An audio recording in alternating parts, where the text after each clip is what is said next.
明白。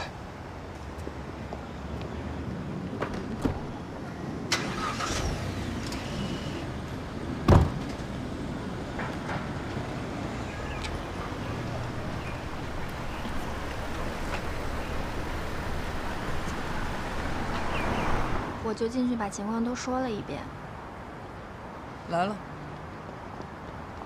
你怎么样？没事吧？我还没进去呢，能有什么事儿啊？你能不能换一个不那么套路的开场白啊？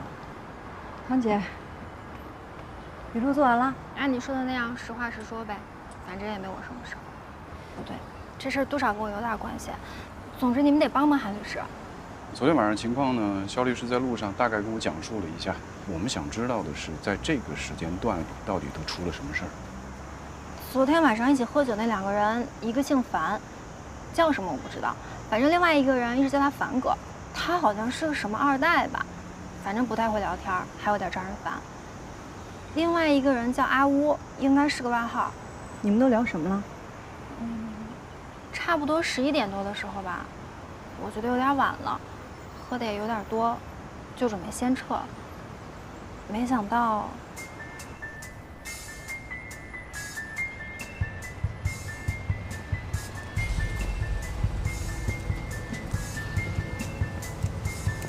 干嘛去啊？你怎么还没走？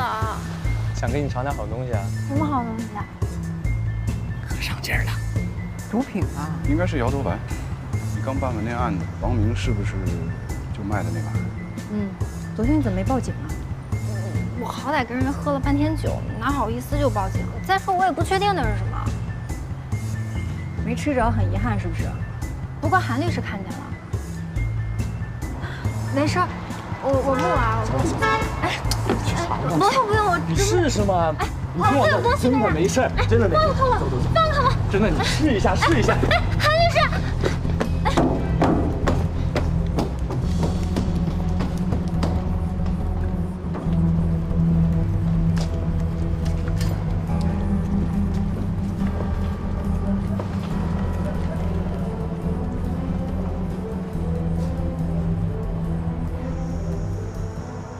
大概是听明白怎么回事了，但是咱们还是不知道韩律师到底动手打的是谁啊？是那姓樊的，还是那什么阿乌啊？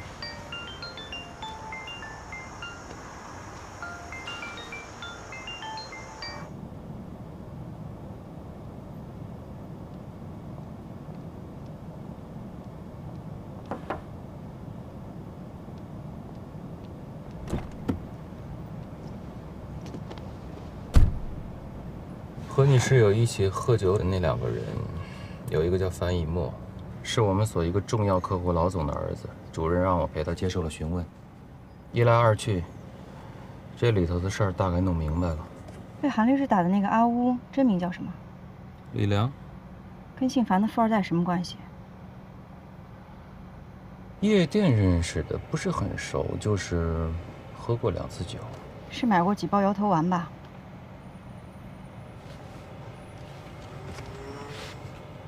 喝酒，就是喝酒。他们昨天晚上都是临时约的，而且都不是一起走的。他不知道那个部分，你知道吗？连听带猜，知道个大概吧。昨天晚上11点半，樊以沫就离开了。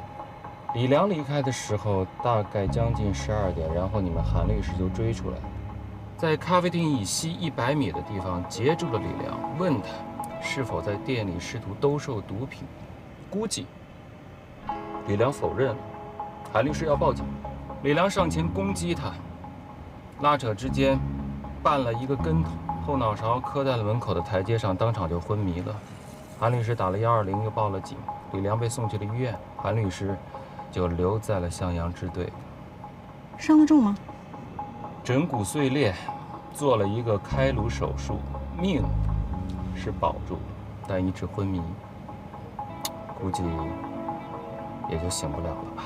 韩律师是遇到一个毒贩袭击他才还的手，他摔倒不管是韩律师推的还是自己撞的，总归都是正当防卫。人家不一定是毒贩哦。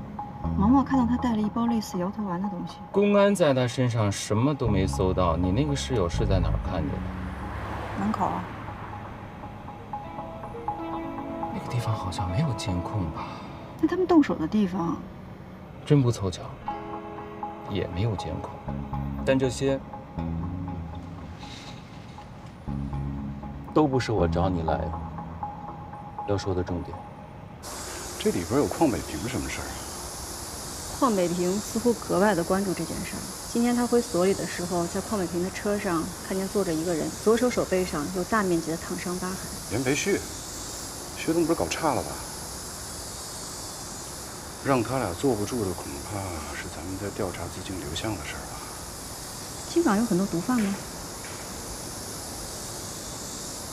我明白你的意思。也可能是我对毒品和毒品的关联词太过敏感了。这样，你跟唐初做完询问之后，如果没有什么特别的情况，咱们还是要继续把资金流向的事情查清楚。至于韩律师那边是不是正当防卫，就算没有视频，公安这边也会想办法查明事实，咱们也帮不上什么忙。完了，现在网上到处都传开了。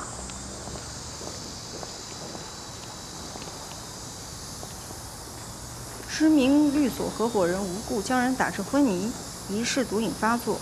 知情人爆料，韩彬律师为何有恃无恐？原来背后是法学世家撑腰。小伙嫌女友深夜买醉，竟被酒吧老板施暴。这届网友不干了，甭管你韩律师背后是谁，都大不过法律。25岁男青年秒变植物人，知名律师秒变暴徒。细数律师韩某的七宗罪：坑你钱，要你命，这都什么东西啊？是那个人女朋友。现在这网络环境啊，你们那还没接受询问呢，这造谣的就先来了。虽然队形不大整齐，但是这开炮的方向是高度一致，这有点奇怪吧？那要是等公安的调查结果出来了，发一个官方的案情通告，是不是就可以打这些造谣者的脸了？你想的太简单了吧？案情通告里要是韩律师真有问题，那就骂对了；要是最后韩律师被判定是正当防卫，那就是法律世家真是不一般啊，真能只手遮天。啊，他们怎么连公安的调查结果都不相信啊？现在点开任何一条链接，下边都排队在骂。可你们谁见过新闻事件反转后下边排队道歉的？是有点奇怪，但是没道理呀。韩律师对邝北平也构不成什么威胁，没必要这个时候来黑他呀。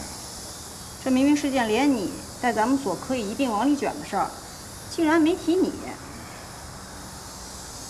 看来是这些媒体精神领悟的不够透彻。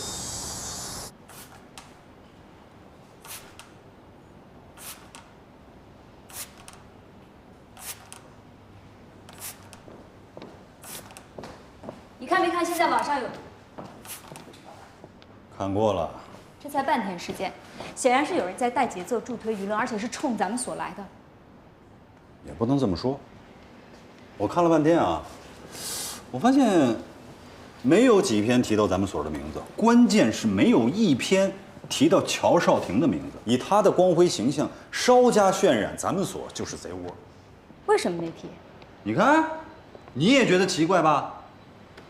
你说手拿个燃烧瓶，前面就是油库，他不点，他会要往身后的这个水泥地上扔。是有人在试图保护咱们所和乔律？我也不知道这件事情的幕后推手为什么这么针对韩律师，但是有一点可以肯定，他一定不想引起少廷的注意。你别担心，我也得做笔录，我和堂姐一起进去。哎，来了。这位是堂姐唐初，昨天晚上我们俩是一块儿的。你好，你好，唐女士，这麻烦你跑一趟啊，不要有顾虑，我们就想多了解下情况啊。韩律师怎么样了？案件正在调查，我什么都不能说，这个你懂。而且这个案子承办警员也不是我。那劳您大驾，为了别人的案子出来接我们，真是太荣幸了。那你是想多了，我是来接他们的。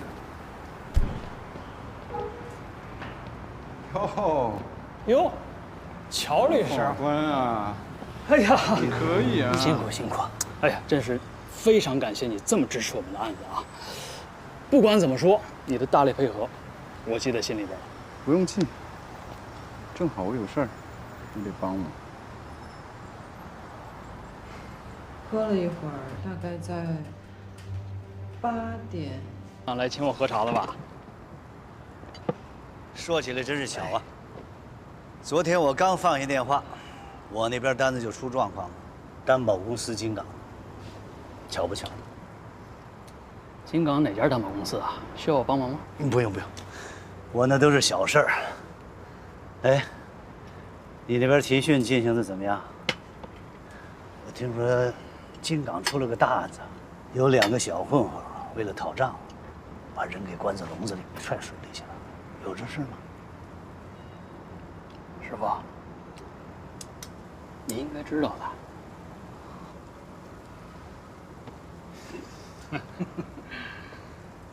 知道。哎呀，这离开院里好几年了，还是这习惯。你不说，我不问了啊。很谨慎。我要是中支管理局的，我现在就跟你小子分房。不说这些了。你今天要没有什么安排，喝完茶咱们找个地方吃饭。哎呀，你别说，我今儿啊还真有点事儿。再说了，我出差也不能喝酒啊，这话还是您教我的。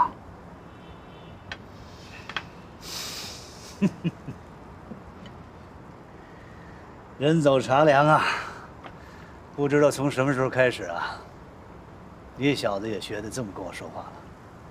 从我知道金港的担保公司从不接受私企反担保开始。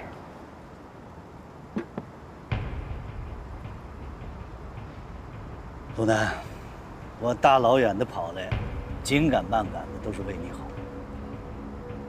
有人跟我反映，说你们办案人员手伸得太长了。我早就跟你讲了，在咱们法律圈，你不知道哪块云彩下雨。要是真招惹了不该招惹的人，什么后果？谁找的您？您让他自己来找我。师傅，我堵您的嘴啊，才是为您好。要不然等您把话都拖出来，我可能就只能办你了。踏踏实实挣钱，该买房买房，该买车买车，这不香吗？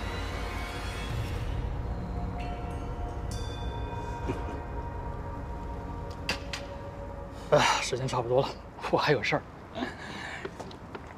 等回北京啊，回北京陪您喝酒。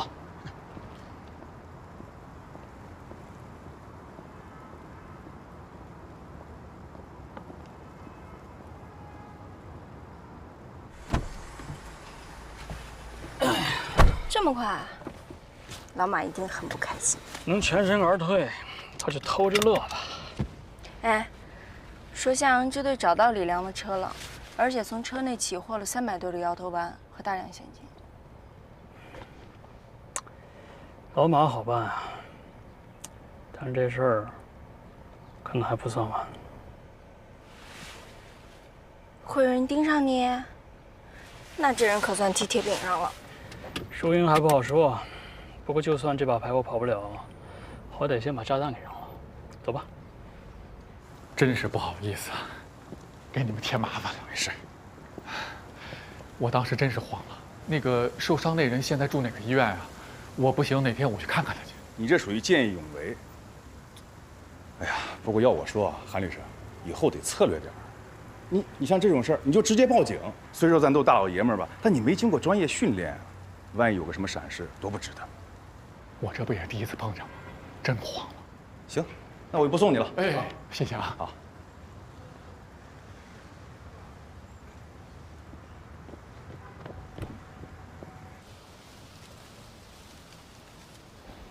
这是乔律师被投诉的听证材料，包括我写的一些申辩意见，你看看还有什么需要补充的。如果有可能，作为米耶格的代理律师，你也出一下你的意见，弄完之后送去律协吧。好，知道了。这个里边怎么还有你的监管问题？乔律师当时被拘留调查，案子本来就是我派给你的。要真是他出来之后还私下传送对方代理人，我肯定有监管不力的责任。那我的材料怎么写？就按你正常代理行为做陈述就好。你是无名小卒，怎么写不重要。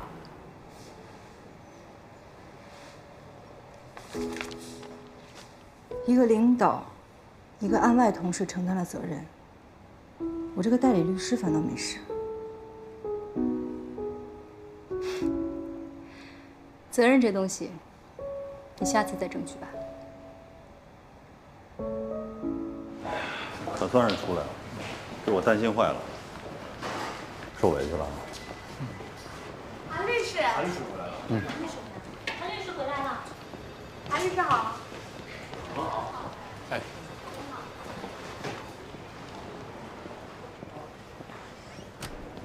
肖律师，等我一会儿啊。好。韩律师，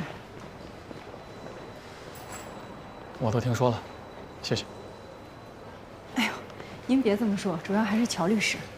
我知道乔律师也有参与，可他恐怕也是看在你的面子上，人情我领了。肖律师以后再到我店里，不许花钱。公安呢，虽然把事实查清了，网上确实还有很多人在骂，你也别太往心里去。勒庞的书我也看过，少上网就是。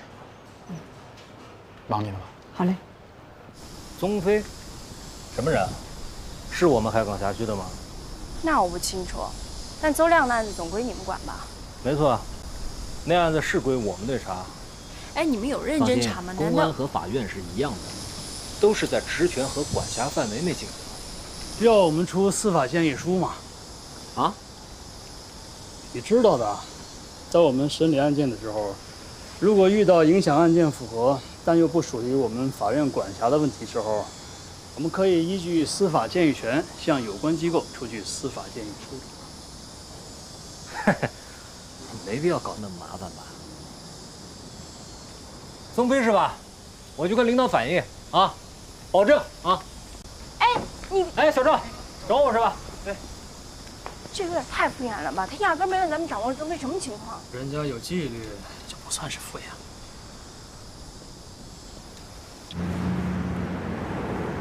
赵新成真是那个意思吗？万一他就是敷衍咱们呢？你有点边界感好不好啊？尤其是干咱们这行，边界就意味着全责。你先别说教我，要不要咱们赶紧去跟肖闯说一声？这案子的任何人和事儿都不归向阳管啊。王博老婆就羁押在向阳呢。你咋不说他儿子还在柬埔寨留学啊？啊，他儿子在柬埔寨？我就是打个比方，好吧？这些人都不是咱们复核案件的涉案当事人，就算他们被羁押，也不是因为咱们复核案件的案由。可大家都是刑事司法体系一份子，这时候分这么清楚，这事儿摆明了是有很强关联性的。反正我是干了这么多年，规矩我都懂。上有老下有小，对面还坐着个大领导，我是不敢胡来啊。这事儿里面，宗飞肯定是个关键人物。对，但是这事儿不归你管。田培旭的资金贷款流向也很可疑，说不好，而且这事儿还真不归你管。那对脱线律师现在调查的方向都是对的，而且很有可能他们手里掌握了重要的线索。也许吧，你别跟这俩人瞎掺和。是别跟他们掺和，还是真别跟他们掺和？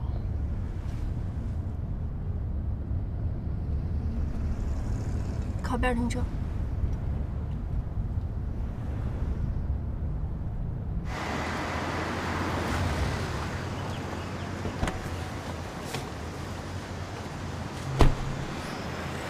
我们一人去哪，南哥？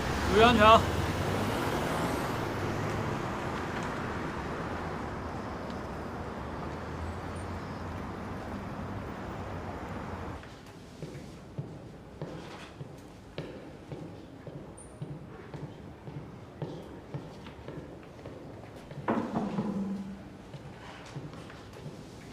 你好，交一下材料。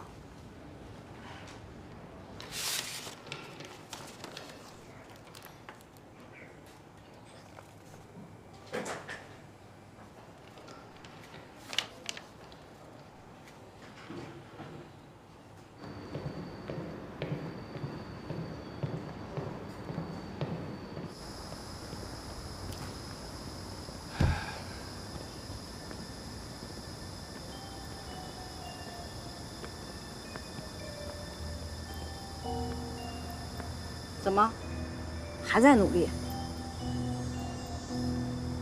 这就是你要成为的人吗？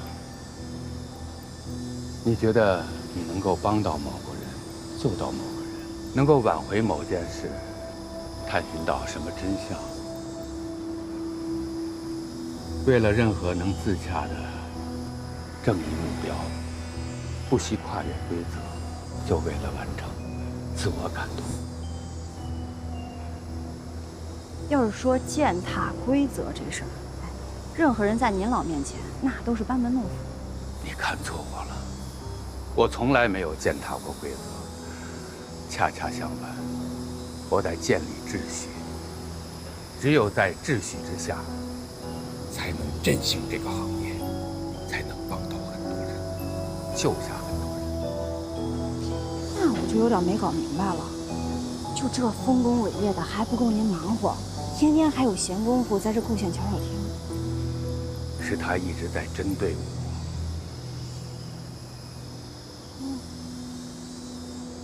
我。那现在不止他一个了。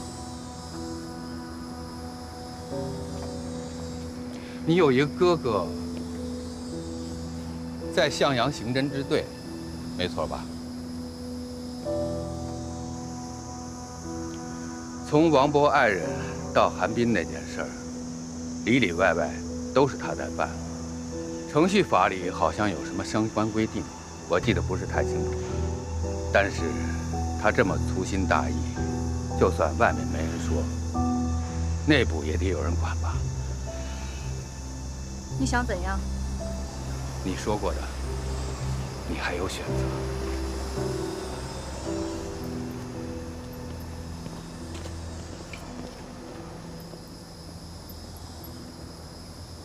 张正退选，你交了吧？我哪有资格教主任怎么做呀？多事之秋，大概主任有他自己的考量。我不管你们那些破事儿，韩律师，你这次能够平安无事呢，主要是公安机关找到的关键物证。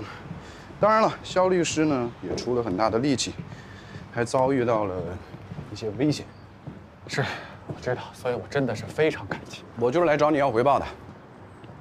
肖律师呢跟我是搭档，你欠他的人情，我来替他跟你讨。没问题，只要我能办得到。左亮遇害那晚，在我抵达现场1小时之前，自他停车的江州银行门口周围2公里内，交通、安防、民防所有的监控录像我都要。肖律师，你知道你在说什么吗？你要的这些，我不仅没有任何权利调取，相关机构也不可能泄露，这根本办不到。这就是那晚出事的地方吗？那天晚上天太黑，我没什么印象。这离你店门口也就不到100米，只有这一片区域呢是监控盲区。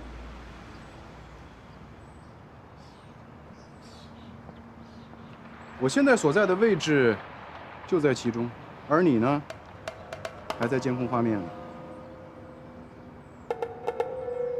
乔律师，你这么说什么意思？你那晚保护过毛毛？是。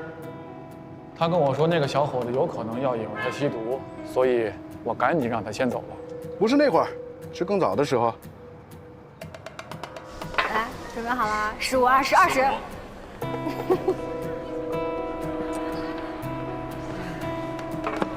来，15、25。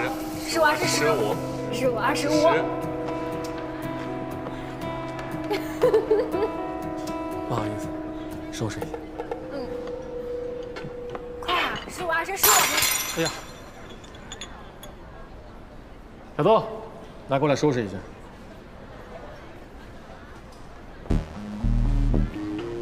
我不知道为什么最终你还是不肯放过李良，可能是因为你真的很讨厌毒品，又或者说你无法容忍有人在你店里搞事情。正当防卫，有可能，反正监控没拍到，没有人知道是不是发生了防卫挑衅。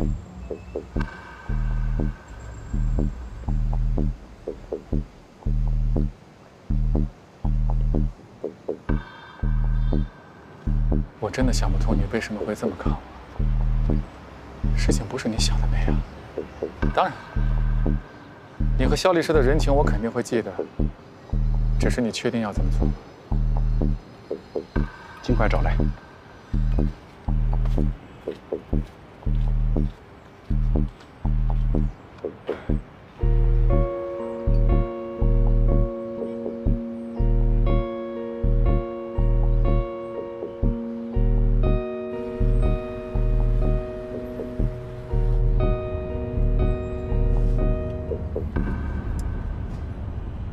哎，你是不是接到挪车电话了？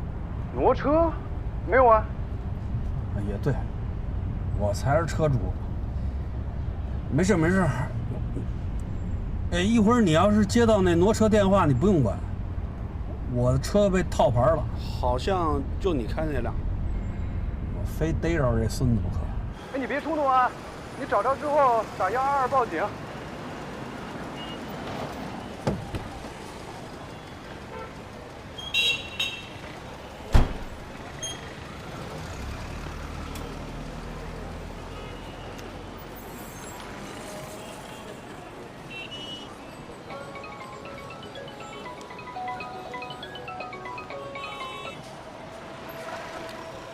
妹妹，刚才是你给我打的电话吧？我打的。那孙子的车呢？套着牌那个。没车也没套牌，我打电话就为了把你翻过来。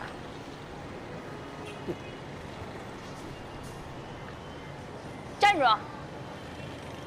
又没人埋伏，你心虚什么呀？哼，你这姑娘真逗，是不是中午吃水果吃多了齁着了？啊？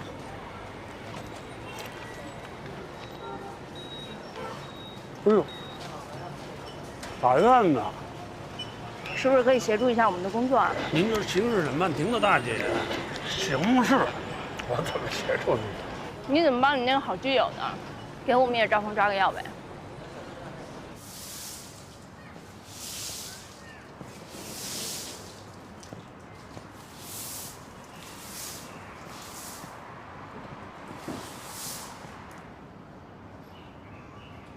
哟，我这儿今天可比所里热闹。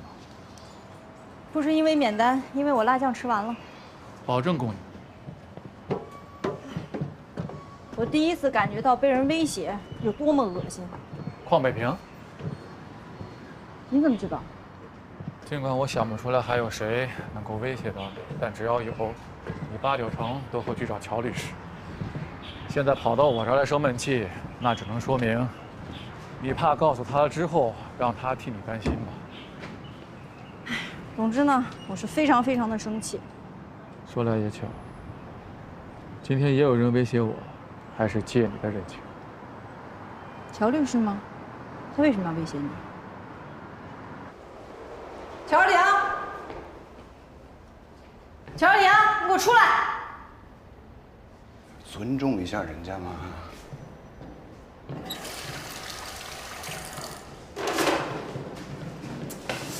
你能不能在乎一下人家窝尿的人的感受啊？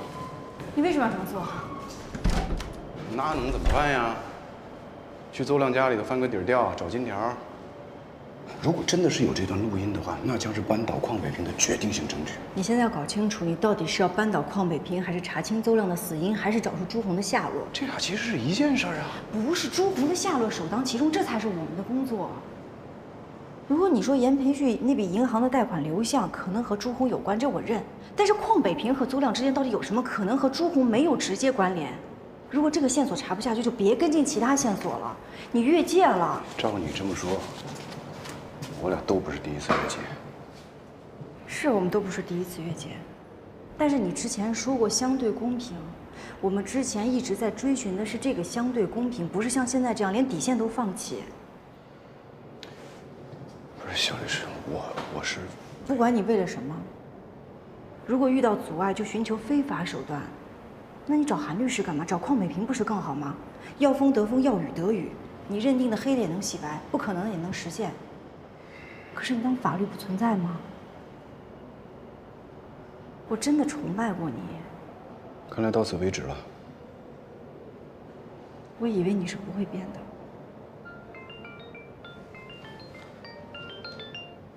喂，美女，大姐，江湖救急。金爷，对，相互救济。怎么了？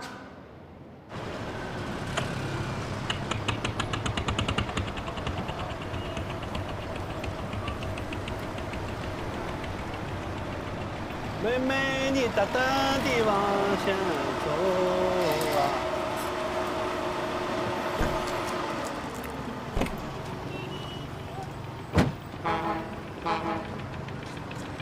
你们俩怎么会在这儿？我的备胎。听官方的回答，官方的。我俩偶遇，他非说要请我吃什么海鲜喝气泡水，说这儿的海鲜特新鲜，你们坐啊，一起吃点。这个气泡水海鲜都不长肉。这户外景观大卡座，除了物美价廉，还有什么别的妙处？你们俩上回找完我之后，派几个兄弟在这儿蹲了一段时间，发现这个宗飞的主业就是专门低价收购境外赌博公司的债权。当然，仅限欠债的在京港之内，把这些债权收回来，大家钱一分，就有点像那个不良资产处置。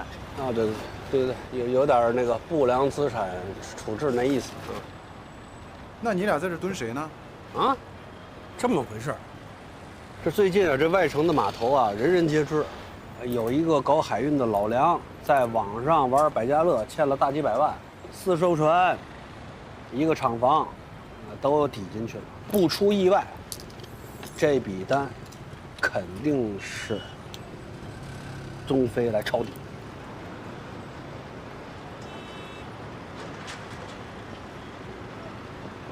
我这么问吧，这位方法官为什么会和你在这儿啊？这姑娘，法官大人非得问我在哪片替你找宗飞，我说西滨港啊。他说这宗飞最应该出现在什么地方？我说船厂啊。然后他就买了这些东西，那我就吃呗。所以你认定宗飞肯定会来这儿？关键是这笔账的数太大了，而且这外城码头这本身就是他地盘，他应该会亲自来收这笔账。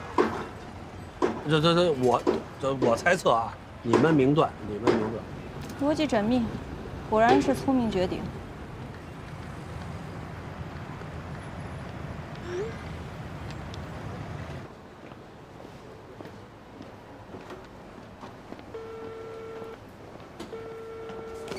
我是赵新成，正在除暴安良，出了副本就回电，不回就是捐躯了。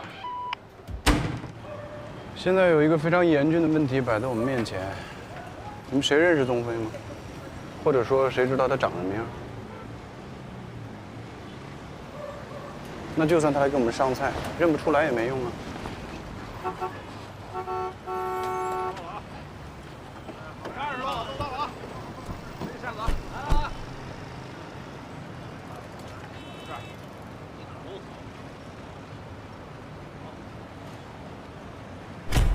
为什么跟着我？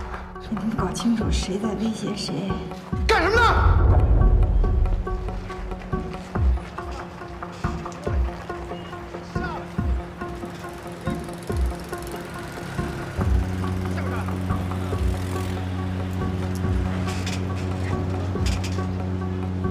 别往那边看。穿花衬衣、小矮个儿、领头那个，他跟贩毒的有关联。之前就是他用刀威胁肖律师来的。快点！有熟人这事儿。什么？这船厂码头一般都有3、5伙人，余杭没准儿也有6家助理。可这摇头丸、托拉斯，这肯定是只有1伙人，要不然非得打出狗头来不可。这家伙要是跟贩毒的有关系，那肯定跟宗飞是一道的。那你自己能搞定吗？拜托，不是所有的光头都是超人好吗？我能对付2个，你们俩怎么样？那还能怎么样啊？报警啊！报警？说什么？人家又没打又没杀他。肯定是非法催收啊！这么多人，要不然就是使用暴力手段，要不然就以暴力手段相威胁。你相信老梁会在公安面前承认自己欠赌债的事儿吗？怎么还不报警？说好的底线呢？首先我们要搞清楚我们来这儿干嘛。如果宗飞没有出现，我们就报警了，会不会打草惊蛇？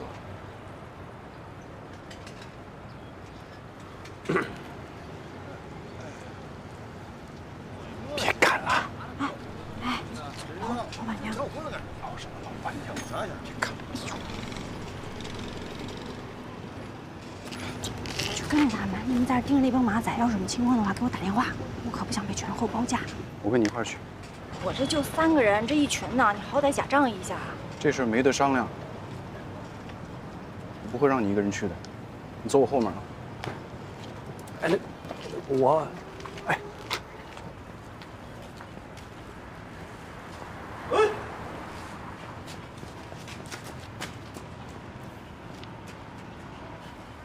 哎，有你们这么跟踪的吗？大大方方的不行吗？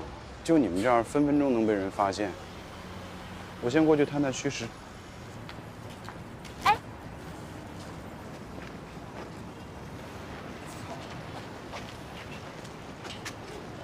如果情况不妙，立刻报警。阿伯嘞，阿伯嘞。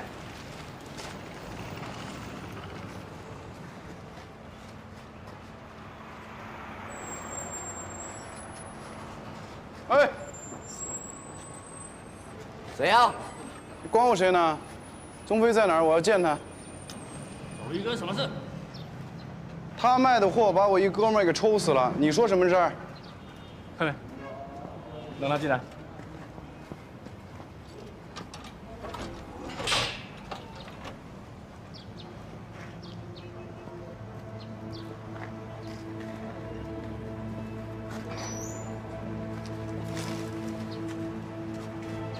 他会不会有什么情况啊？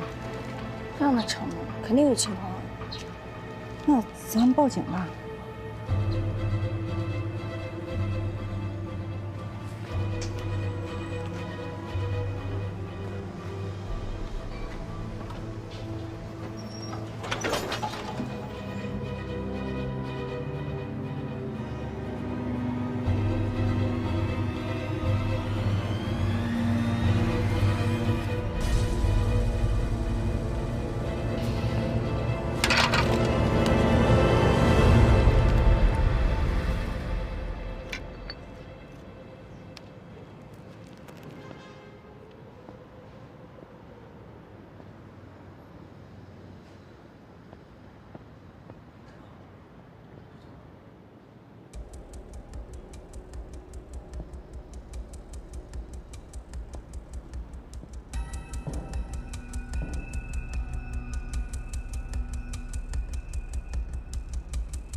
从判决结果来看，没什么问题啊。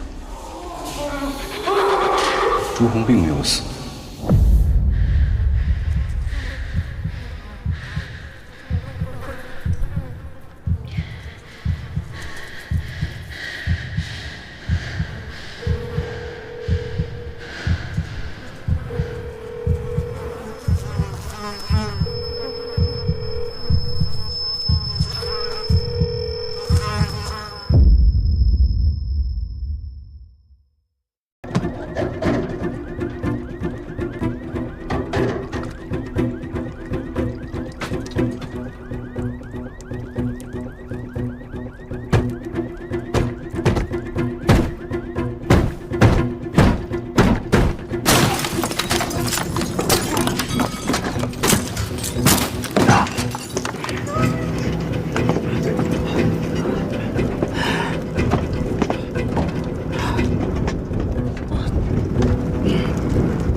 不好意思，信号不太好，我马上就到啊。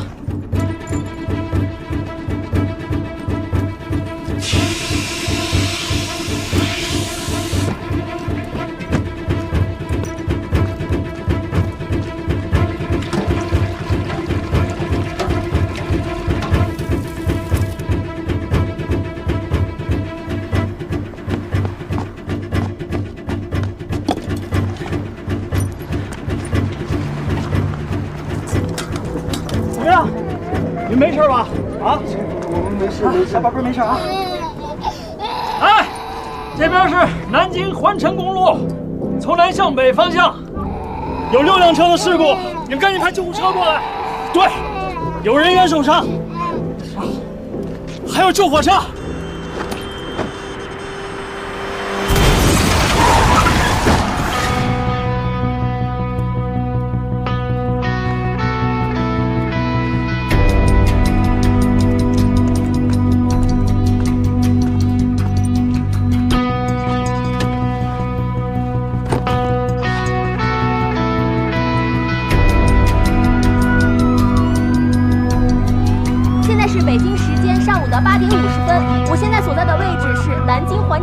由南向北滨海出口附近，我身后发生了一起多车连环追尾的重大交通事故。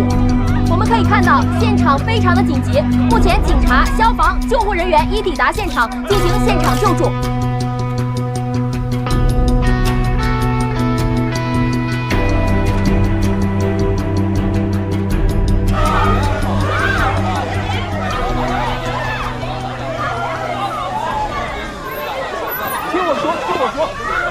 我知道，我理解。你们的情绪我都理解。你们，但你们听我说。好，我知道。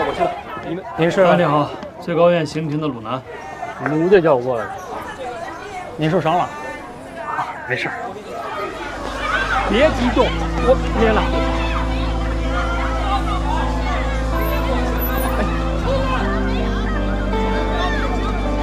好，我知道，哎，吴队你好，我抱歉让你久等啊。铁路上请讲。好。我是不是在哪见过你？不会吧？我第一次到南京。带卢法官去会议室。行，这边请。哎，卢法官。好。你们副庭在会议室啊，我处理一下就来。知道了。副庭，不好意思啊，我这是江州行政支队的乔政委。哦，您好，最高院刑庭鲁南。您好。吴队这回有事儿，他一会儿过来。哦，我刚才碰见吴队了，门口有几个被害人家属在围堵律师，他去处理一下。啊。您看我是在这儿给您汇报。金港的案子不急，你先看看这案子。这是怎么个意思啊？今天把你叫来南京，除了汇报案子，就为……不好意思，我接个电话。喂，你们的心情我们能够理解，但法律是要走程序的。程序？我姐姐都走了9年了。9年了，你们年迈身手。现在都没有个说法。法院已经做出了判决，死刑是需要走复核程序的，好吧？请你们再等一等，法律一定会还你们公道。我们等不了了，必须要严惩凶手。你们要法律一定会还你们公道的。对。你们先回去好吗？请相信法律啊！相信法律。您好，这里是四星区交通支队，刚才是您在滨海出口报的警吧？啊，是我。怎么称呼？鲁南。哦，是这样，我们要麻烦您来支队做个笔录，协助我们了解一下事发当时的现场情况。如果您有受伤或者经济损失的话，也好一并处理。啊，这样，我现在这边有个比较着急的工作要处理，等我处理完了，我尽快赶过头吧。不是你这刚到，要急着去哪儿啊？我还能去哪儿啊？晚上我得去上海赶车去金港啊。领导，您赶紧让我给您汇报金港那边案子的情况吧，我顺便报告就行。不，你先听我说，金港的案子不着急，回头再说。这边有个案子需要你协助一下。怎么？有什么棘手的问题吗？这是咱们庭承办的另一起死刑复核案件。案情虽然牵扯到南京和江州2个城市，倒也谈不上有多复杂。这样，你一会儿把案卷看一下。啊。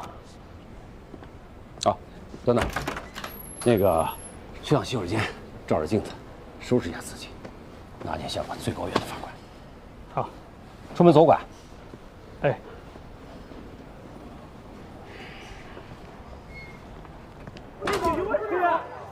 不对。不对，不对！你又来干什么？还嫌不够乱啊？田阳的案子，田阳的案子已经到了死刑复核的阶段，我们的工作已经告一段落。你要是有任何的疑问，走程序上报。哎，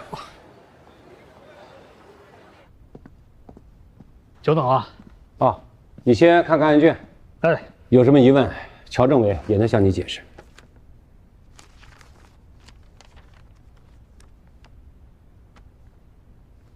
哦，9年前的案子啊。对，9年前，在我市汉江区接到一起失踪报案，失踪人刘凤军于5月9日下午离开家后失联。根据家属提供的信息，刘凤军失踪当天携带了人民币10万元，打算去吴越广场换汇的集散地，私下换一些美元。根据这一线索，辖区民警多方摸排，通过走访得知，在下午的5点多，吴越广场绿豆汤摊子曾见到刘凤军随一男一女自广场离开。刘凤军遇害以后还被分尸了。第一部分尸块是在她丈夫报案后1周，也就是5月16日，在汉江西区跨海大桥下的浅滩区发现的。此后近1个月的时间里，我们又先后在汉江区和雁江区都发现了尸块。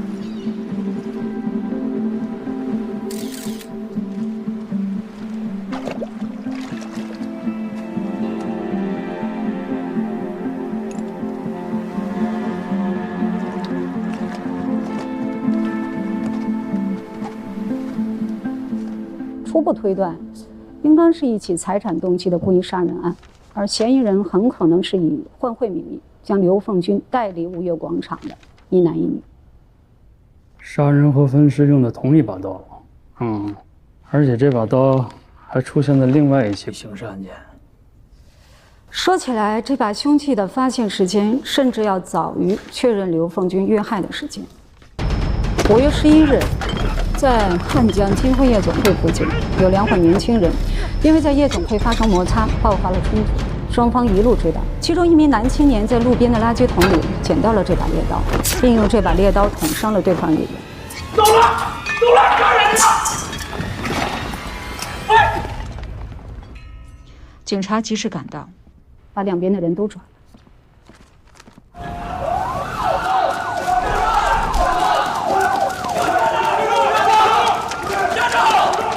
这没有护手的刀，就是容易伤了自己。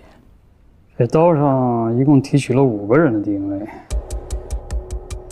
当我们把被害人刘凤军的 DNA 信息录入到信息库后，立刻就跳出了这个比对结果。我们才知道，原来凶器早就被起获了。伤人者的血留在了刀上啊，被害人的血，刘凤军的 DNA， 田阳的 DNA， 还有一个不明身份者的 DNA。很幸运，在这把凶器残留的白细胞中，我们都提取到了 DNA， 其中有2组是与被害人刘凤军以及被告人田阳相吻合的。看来你对这案子挺了解啊，我也甭翻了，干脆你给我讲讲算了。之后的情况我更了解，还是我来说吧。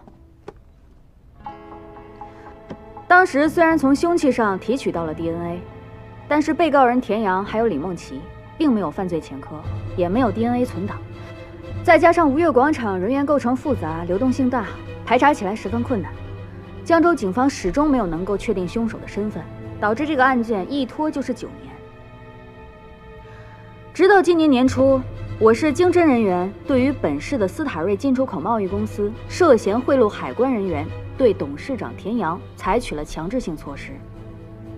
田阳被羁押之后，他的指纹、脚印还有 DNA 信息，我们都按照流程采样，并且录入了公安部的信息库。这不到1个小时，对比结果就出来了。主办室电脑警报响得满楼道都听得见。命案优先，这个案子当天就交到了我的手上。田阳就是9年以前在江州杀害刘凤军，并且将其肢解抛尸的人。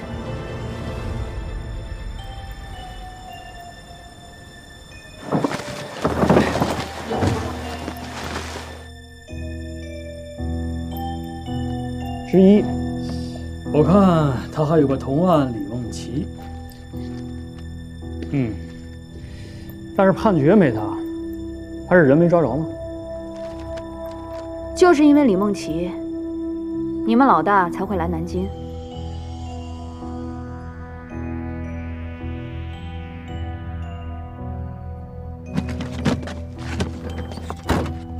哟，杨哥，这晚还忙着呢。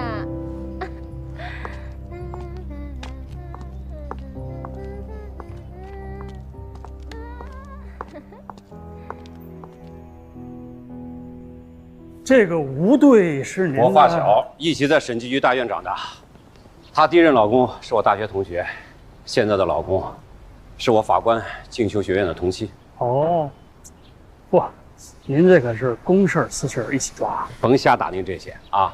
总之，这案子在张涛手里复核了好几个月了，该提讯也提讯了，各阶段的证据全核实过，走访也基本完成了。我跟吴队沟通过这个案情，都认为对于这个案子要慎重、慎重再慎重，不要紧赶着让这个田阳去死。刚才吴队他们不是也不说了吗？这个李梦琪8年前结婚，1年之后就失踪了，现在是活不见人，死不见尸。这跟我在金港复核的那个案子倒是有点像。咱们有句词儿叫做另案处理。怎么个另案处理？我是说，甭管这个李梦琪归不归案，他都不会影响对田阳的刑罚执行。还真不好说。从玉成开始，到张涛复核过程中提讯，这个田阳什么都认，只有一点，他坚称将被害人刘凤军带回他们租住的地方后，是李梦琪临时起意持刀杀人，他只是协助李梦琪分尸和抛尸。就这一点上啊，如果有李梦琪的口供来印证，自然是更完全。完全不完全的，也不会改变田阳的故意杀人罪。师傅，我马上过来。这李稍等啊。梦琪怎么就突然失踪了呢？你能不能仔细的看看案卷？首先，吴越广场的目击证人证实，刘凤军是跟着一男一女离开的。其次，审讯田阳的时候，他准确地说出了李梦琪的各种身份信息。江州刑侦支队先后进行过3次照片指认，每次他都能够准确无误地从几十张照片中指认出李梦琪。第三，李梦琪结婚前曾混迹多处娱乐场所。江州警方找到了2名那一时期跟他相识的歌厅小姐，虽然时隔太久，他们无法明确地指认田阳，但却透露出李梦琪当时租住的地方，恰好就是田阳杀人分尸的那个筒子楼。那筒子楼现在还在吗？你说呢？9年了，对，早就推平盖写字楼了。都9年了，您觉得我现在还能做点什么？这案子不是张涛负责吗？哎，他人呢？哦，他跟乔治啊。哎，领导，您带他跟乔治现在也在江州，也在调查核实李梦琪的相关情况。哎，领导，您先别着急走，您得给我指条道啊！我就这几个小时，您让我到哪儿去给您找李梦琪去？鼻子底下是什么？吴队和乔正都在，自己去问。那两位你也看到了，他明显就不对付呀，这说话都夹枪带棒的。你尽量配合就好，这是他们公安主导的案件调查，人家内部有什么分歧，不关你事，你别在这推三阻四的。你别忘了，你金港的案子要组合议庭吧？你算上方院，你还差一个，到时候你可别来求我。啊，领导，咱一码归一码啊，您可不能拿金港的案子来要挟我。你说什么呢？什么叫要挟？我还不能给你布置任务了。这两边都是咱们的案子，需要分那么清吗？不是，领导。行了，抓紧时间啊，别耽误事儿了。去核实一下李梦琪的情况。别啰嗦了，赶紧去干活去。哦，对了，别以为我没问你就不知道了。你是遇上车祸了吗？受伤了没有？我是说除了脸上。我没事儿。赶紧换身，赶紧的啊，注意形象。好了，走吧。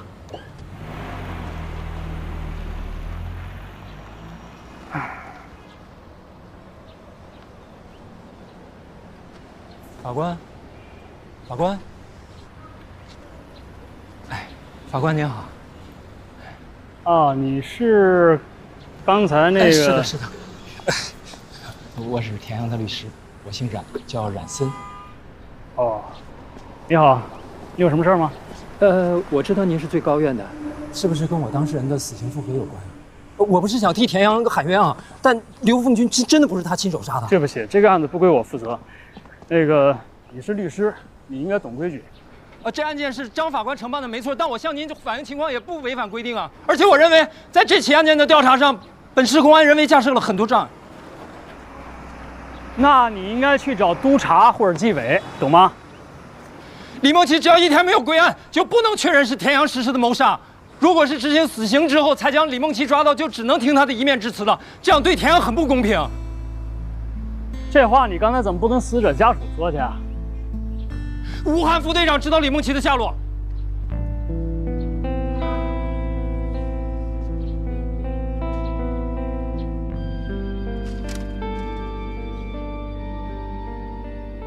哎，最高院这哥们儿，怎么刚来就跟田阳律师搞到一块儿去了？卢法官，您看您想吃点什么？随便。那我就看着点了啊。哎，麻烦给我拿一下这个。来，您拿好。这个多少钱一个？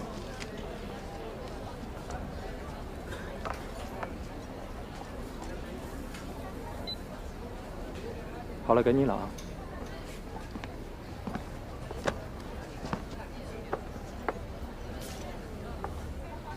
谢谢啊。也不知道您爱吃什么，我就胡乱点了点。都行。是。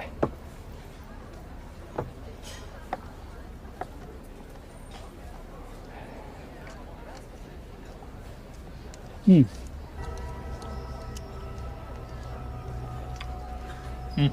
谢谢。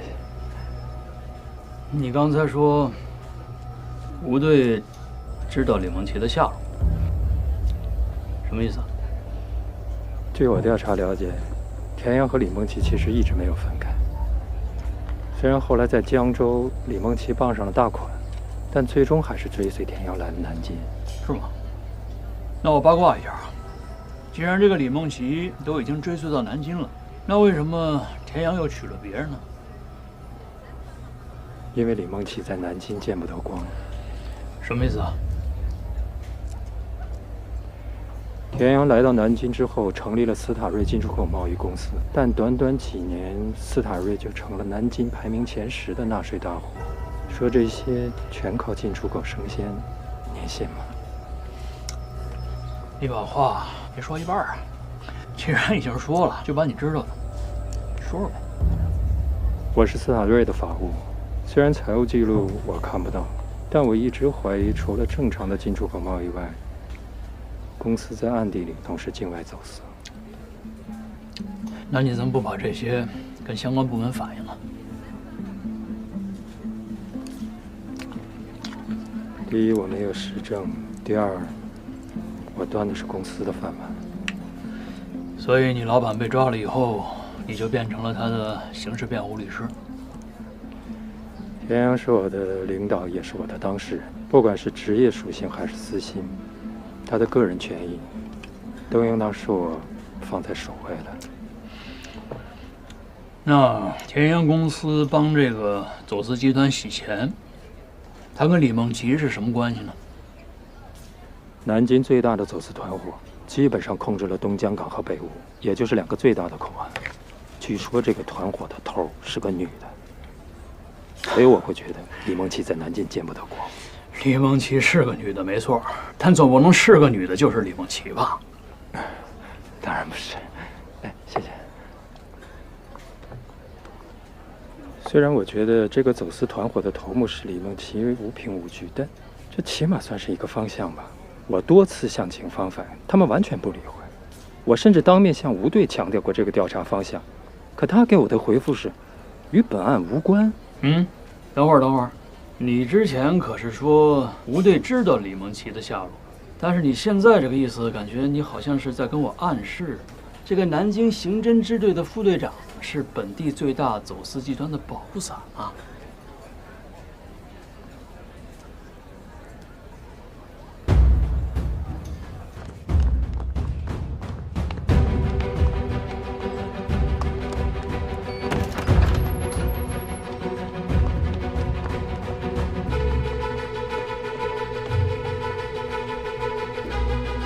咱们的人正在赶往医院确认身份。放大，再放大。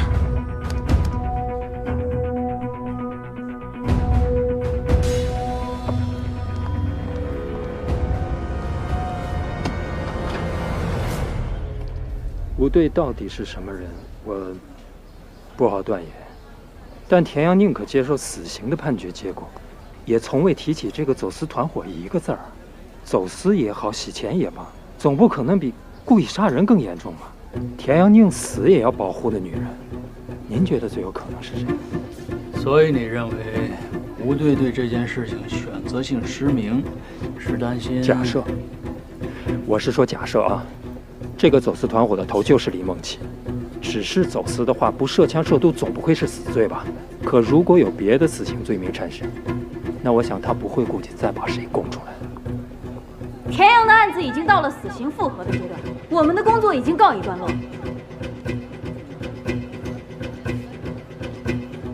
你要是有任何的疑问，走程序上报。你的这套逻辑啊，不能说是口语不通，不好意思啊，我话说的有点过，但确实是有点牵强。而且我刚跟你说了，我不是这个案子的承办人。不管您是不是这个案件的承办人，但我知道您是外来的，您不会受南京各方势力的影响。不管这个田阳他该不该死，但是我觉得啊，由你给他做律师，这都是他的幸运。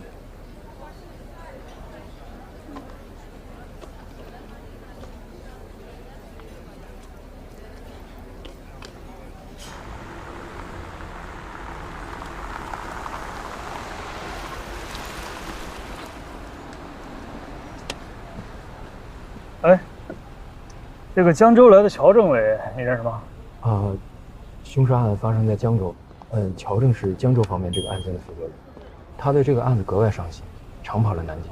因为我是斯塔瑞公司的法务，所以也询问过我几次。所以你对李梦琪的猜测，你也都跟他说过。乔政其实还是很认可，他对李梦琪这个人很关注，很多关于李梦琪的重要信息都是他带。那乔政怎么看吴队啊？我没敢在他面前加个微信。好。我想你。